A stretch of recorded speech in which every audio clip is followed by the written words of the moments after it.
O levantamento das polícias civil e militar mostra que 38% dos casos de assassinato ocorridos em território goiano no ano passado foram cometidos nos municípios do entorno do Distrito Federal. A região concentra ainda 19% das ocorrências de tráfico de drogas. Para ouvir a população e buscar alternativas destinadas ao combate à violência, em harmonia com os direitos humanos, a comissão está fazendo uma série de diligências nos municípios do entorno do DF. Nós conversamos agora sobre esse tema com a autora do requerimento de realização das diligências, a deputada Iris de Araújo, do PMDB de Goiás. Muito bom dia, deputada. É um prazer tê-la conosco aqui no Manhã no Parlamento. Bom dia, prazer em falar com vocês aí de manhã no Parlamento, suas ordens. Deputada, para começar, são números completamente assustadores, né? Praticamente 4 em cada 10 assassinatos cometidos numa região que, se não me engano, concentra pouco mais que 20, 25 municípios, não é verdade?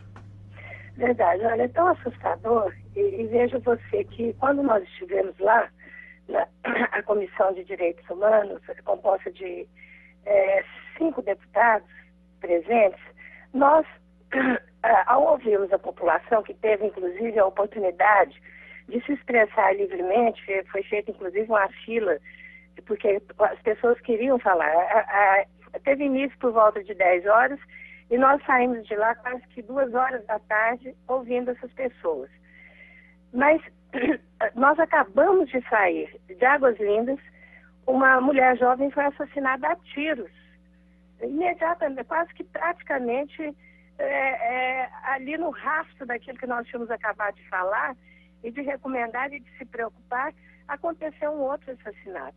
Eu acho que isso merece, e esses números que você está colocando, merecem da parte do poder público, e nós fazemos parte também como parlamentares, porque o parlamentar ele tem a obrigação de sentir e perceber o momento oportuno dele ter a sua intervenção, não só apenas no púlpito, que é realmente o local em que ele vai externar o sentimento das pessoas que para lá o mandaram como representação, mas também se deslocando. Eu considero que a Câmara Federal, e principalmente por ser aí praticamente um local que deveria ser um jardim aí do Congresso Nacional, que são essas cidades do entorno, infelizmente pela falta de ação pública, está se tornando, infelizmente eu digo, porque é um local de gente trabalhadora que vai em busca de novos horizontes, se transformando num quintal.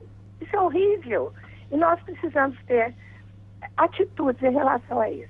Agora, deputada Iris, e a presença da Força Nacional nessas cidades? No caso, Águas Lindas de Goiás, que é certeza que a Força Nacional ainda está atuando, já está há mais de um ano.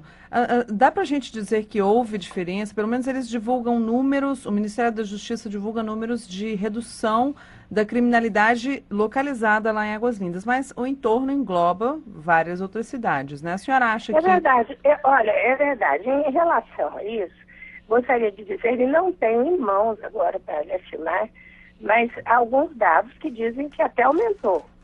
Mas eu considero que a presença da Força Nacional, se não existisse, a situação estaria pior, mas não é uma questão de um atendimento, vamos dizer, no auge da crise, a Força Nacional tem cumprido seu papel. Não há por que questionar ou criticar a presença da Força Nacional. A crítica é em função de um não planejamento de ações, porque eu não considero, a meu juízo, a situação de entorno um caso de polícia, não. É um caso de falta de políticas públicas por parte do governo federal, por parte do governo do Distrito Federal e do governo do Estado de Goiás, porque as pessoas vão a Brasília, procuram Brasília na busca de um emprego, de dias melhores, de visão, enfim, de futuro, que é o que acontece com todas as pessoas quando elas acreditam em alguma coisa.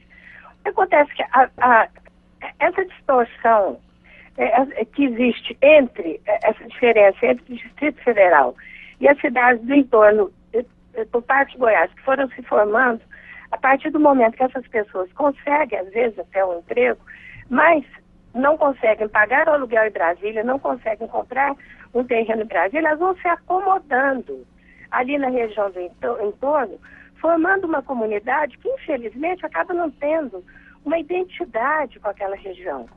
E a falta de atenção do poder público, eu acho que ali deveria ser criada uma região administrativa que tivesse algumas secretarias de Estado, eu digo por parte do governo do Estado de Goiás, Secretaria de Segurança Pública, Secretaria de Serviço Social, Secretaria da Saúde, Secretaria da Educação, que são pontos fortes que nós percebemos que aquela população precisa estar a desejar, delegacias fechadas. Agora, parece que um outro problema grave da região, deputada, são grupos de extermínio, né? Há várias denúncias de que eles estariam atuando nos municípios de entorno, agravando ainda mais essa condição de violência absurda. Isso parece até, ainda tem relação, conexão com aquele poder excessivo que se deu a grupos policiais ainda à época da ditadura, que gerou os grupos de extermínio, os esquadrões da morte, que até hoje repercute em certa medida nessas corporações? Olha, o que nós estamos procurando averiguar é exatamente a veracidade de determinadas informações. Nós não podemos emitir nenhum tipo de juízo de valor antes de nós não ouvirmos toda a população. Uhum. Ao ouvir Águas Lindas, nós saímos não já formatado aquilo que nós achamos que está acontecendo lá, porque cada região tem uma característica própria. Uhum. Mas eu sinto muito, quando você fala na questão de grupos de extermínio, o bandido, o marginal, o traficante, ele procura zona de sombra. Ele não vai onde tem luz. Então, a luz diz respeito ao quê? A ação do poder público. Uhum. Que caso a região estivesse sendo bem assistida, esses grupos teriam... E é uma ação que eu considero, nesse primeiro momento, até preventiva. Veja você, numa situação, fazendo aí um paralelo, a situação do Morro do Alemão, por exemplo, que era uma situação consolidada de anos, em que se imaginava que não haveria solução. Quando o poder público entrou com ações efetivas lá dentro, a imagem que nós vimos na televisão foi até emblemática. Os ladrões, os marginais fugindo, deixando a região. Então, é isso que eu estou dizendo. Na medida que o poder público avança com ações pertinentes àquela região, o marginal não vai se instalar, mas se for abandonada, evidentemente não é atrativo apenas para aqueles que estão procurando uma sua sobrevivência honesta através de um emprego em Brasília, mas começa a ser atrativo para esses grupos traficantes de drogas e, consequentemente, criando a condição ou pretexto para que esse tipo de ação que você acabou de dizer, de milícias, que possam se instalar ali também e criar grupos de extermínio a pretexto do crime combatendo o crime. Então, eu acredito que é mais do que necessário e nós vamos procurar fazer de maneira contundente esse trabalho, vamos continuar, acredito que não vamos terminar ainda esse ano, porque a preocupação é que façamos um trabalho bem feito para que nós culminemos com a audiência pública na Câmara Federal, na Comissão de Direitos Humanos. Por enquanto, nós estamos promovendo diligências. Pois é, deputada, aproveito então para perguntar quais são as próximas cidades que vão passar por essas diligências e o que vai ser trazido aqui para a Câmara de exemplo na prática, né? Do que vai ser resolvido a partir dessas diligências? Nós vamos a Lusiânia, que é uma situação também afetiva. Nós vamos a Valparaíso, nós vamos a Cidade Ocidental, nós vamos a Santo Antônio do Descoberto. Toda essa região que engloba essa situação que nós acabamos de narrar, nós vamos percorrer e fazer essas audiências públicas, que diz respeito ao quê? No primeiro momento, nós ouvimos a população. Depois, baseado naquilo que nós ouvimos, no relatório que nós estamos levando, inclusive taquígrafo e da Câmara, da análise que nós vamos fazer do quadro de cada região, se for necessário, também visitas em determinadas situações que nos são apresentadas. Por exemplo, Águas Lindas tem uma escola chamada Carandiru. Nós temos que fazer uma visita a essa escola. Por que chama Carandiru? Né? O que está acontecendo? Existem situações de ONGs que estão prestando assistência, fazendo uma assistência muitas vezes precária, que nós também temos que conhecer. Né? Além do relato que nós estamos ouvindo dos próprios moradores a respeito desses acontecimentos. Não adianta tentar fazer uma audiência, terminar o trabalho, sem que nós tenhamos oportunidade de ouvir toda a população do entorno através de seus representantes ou de quem comparece. Águas Lindas foi um exemplo disso. A Câmara Municipal, que era pequena, ficou lotada, gente de pé, gente participando. Quando nós estávamos para terminar, nós tivemos praticamente que recomeçar, porque o povo reclamou e falou que as pessoas estavam lá embaixo que queriam dar o seu depoimento.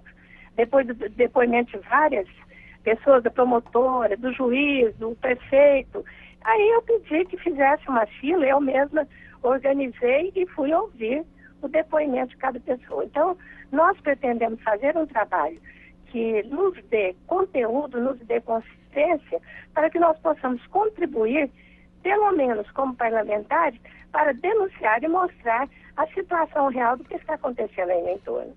Mas que há falta de políticas públicas por parte dos 3 governos, isso já está constatado, não há como negar. E eu acho que deveria ser uma ação que englobasse esses 3 governos, que tomassem uma atitude, uma decisão política que favorecesse aí essa região tão importante como essa região vizinha aí do Congresso Nacional. Outra coisa, é vizinho, é aí, encostado. Como é que nós vamos fazer? Ouvidos moucos para o que está acontecendo numa região tão próxima de nós. É verdade. Bom, os números mostram, né, deputada, que a senhora está corretíssima no diagnóstico. Eu agora gostaria de agradecer mais uma vez a deputada Izzy Araújo, do PMDB de Goiás, que é autora do requerimento para a realização dessas diligências às cidades do entorno do Distrito Federal, a região considerada, se não a mais violenta, uma das mais violentas do Brasil atualmente. Deputada, mais uma vez, muito obrigado. Está sendo considerada a segunda região mais violenta do planeta, viu? Está perdendo para Honduras só, o que é péssimo. É verdade. Bom, muito obrigado mais uma vez, deputada. Um prazer tê-la conosco. Eu é que agradeço muito a vocês. Um abraço.